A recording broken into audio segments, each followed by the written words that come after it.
Yo, what is going on, all of my beautiful people out in the world? Welcome back to the podcast. Today we're going to talk about limited government and what it means and why I think it is important to us, and some examples from the past and from the future. Future, my bad, from the present. So let's get into it, shall we? So you're probably asking, what does limited government even mean? Well, limited government means the concept of a government that has limited power. Now, what that means is a government that can't do whatever they want. They even have rules just like you and I do that they have to follow. Now, why do I think this is important to us?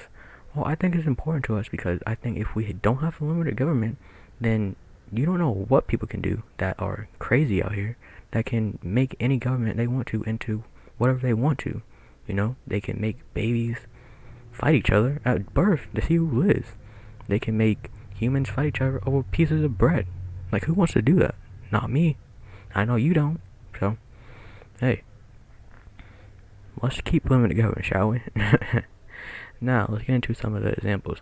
I have 8 examples. I'm only going to talk about 2, one from the past and one from the future. Now, let's talk about the past examples.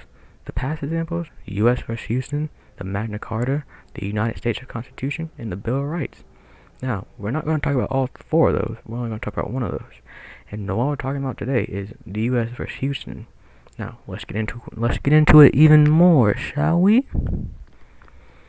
Now, the United States versus Houston, and it actually wasn't just Houston on its own.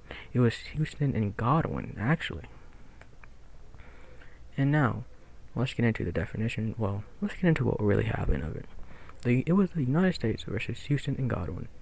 It was a case in which the United States Supreme Court held that Congress must first enact a constitutional law criminalizing the activity that Houston and Godwin did, which attached a penalty and gave the federal courts jurisdiction over the offense in order for the court to render a conviction.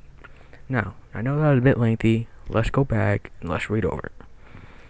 Now, let's get back to the line where the United States and Supreme Court both held that Congress must first enact a constitutional law criminalizing what Houston and Godwin did.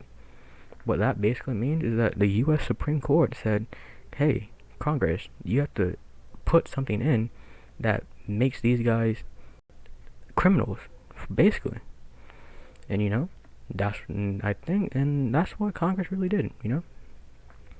Now let's read over the next line where it says they attached the penalty and gave federal courts jurisdiction over the offense.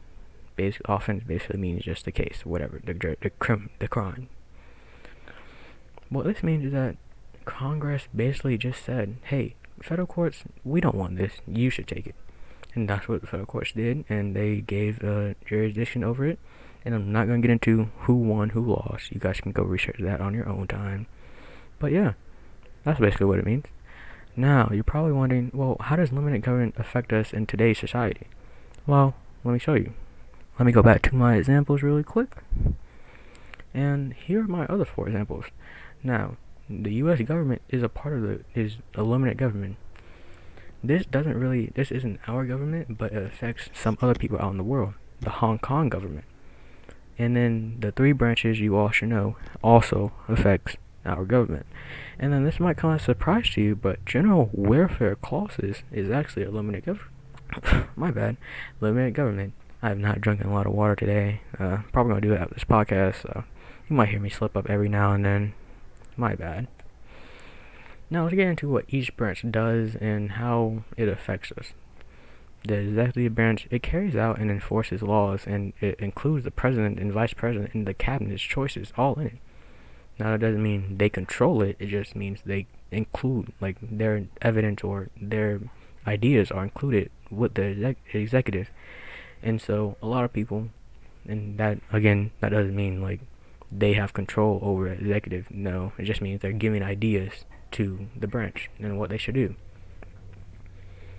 And now let's get into the legislative branch. The legislative branch is made up of the House and Senate, known collectively as the Congress. Among the powers, the legislative branch makes all the laws, declares war, regulates interstate, foreign commerce, and it controls tax in our spending policy. So, yeah. Now let's get into the last branch, judicial branch. The judicial branch is providing access to court services and information. Now, you probably are all just very confused on what I just said with all three branches, but I'm gonna just make it very simple and easy for you. Basically, each branch does their own thing for each other, and they both keep all three of them in check, so no one gets more overpowered. Okay? Okay. And I think that is all that I have here on my paper for today, guys. Yeah, that is it. We'll catch you guys next time on the podcast, and next week's podcast is going to be talking about the Giants. Yes, we're going to be talking about the New York Giants and what they should do for this upcoming season, what they should do for the off season, and yeah. Oh, and let's go Boston Red Sox.